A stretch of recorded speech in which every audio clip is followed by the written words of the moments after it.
This is the Ask Steve Show, and I'm Steve, and today we're going to do a how-to session that's going to be how to clean the Fargo DTC 4000 printer. And as always, we have the bad photo ID of the day at the end of the show. So first of all, before we get into the how-to segment, I want to talk about the Fargo DTC 4000, which is this printer right here. You can get it either a single side or dual side printer, you decide. 100 cards in, 100 cards out as far as hoppers. Options are a magnetic encoder.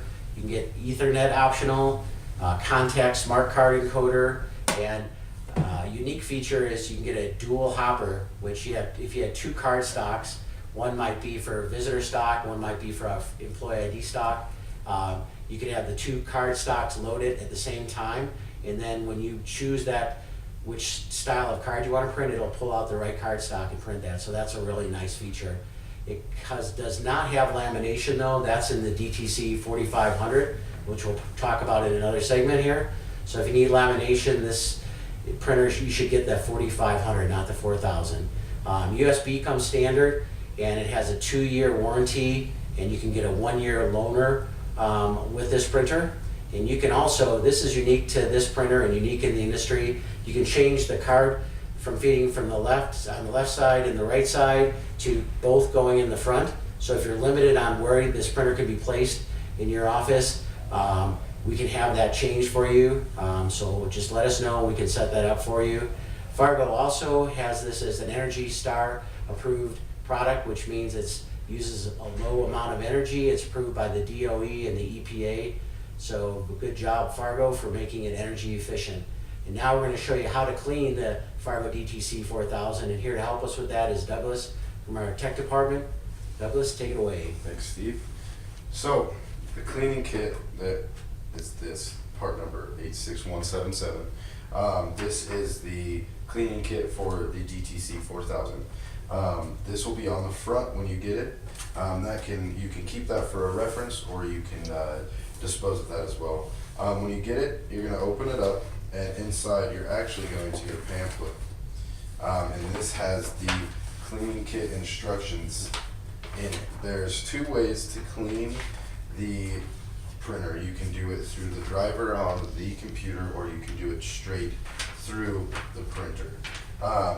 The one that I recommend is probably through the printer because it is the easiest for you. So when you first get your cleaning supplies, they are going to come with 4 swabs, alcohol swabs, that are for the print head, and 10 sticky back cards, and 3 long alcohol saturated cards. When you go to clean the printer through the computer, the first thing you're going to want to do is you're going to want to take out the ribbon and set it aside. You can close the lid, let it think for a second,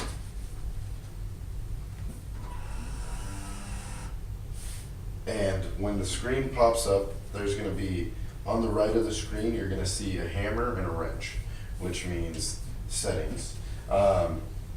When you get into settings, you're going to see info, test prints, and toolbox. You're going to want to go to toolbox, and from toolbox, right when you click on toolbox, you'll see clean printer.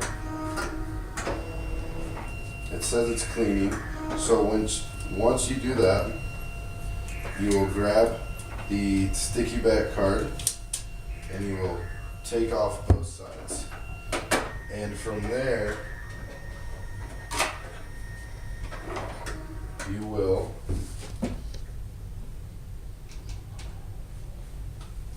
take out the cards as well and set them on a clean surface so they do not get dirty, because that is bad for the printer. Once you're there, go ahead and press clean printer. It's going to feed in the card.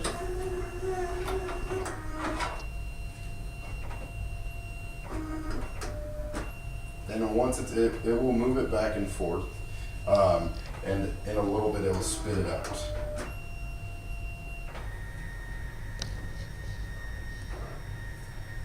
And if you look on this you'll be able to see the dirt that is picked up.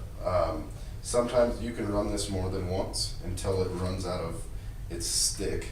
And so when you're done with that, you can actually just dispose of that card. Grab one of these swabs out of the bag. Go ahead and you can fold it in half until you hear a pop, and then squeeze it a little bit until alcohol is on the tip. From there, you'll come down in here, right in this bracket area on the top of it is the print head. And that's where you're just gonna lightly rub back and forth with the Q-tip. Once you're done with that, you can set that aside, let it dry out and reuse it. And then let this dry out for a little bit longer. Once that is dried out, you can go ahead and put your ribbon back in. And also put your cards back in. And you're ready to go. Okay, thanks, Douglas. And as promised, here's the bad photo ID of the day. And while you're looking at that, if you have any questions you want to submit to our show, submit them to us on our Facebook page, and we will, if we use your question on the show, send you a nice little gift. And you can get in touch with us by calling us at 800-798-3343 or going to our website, which is idedge.com.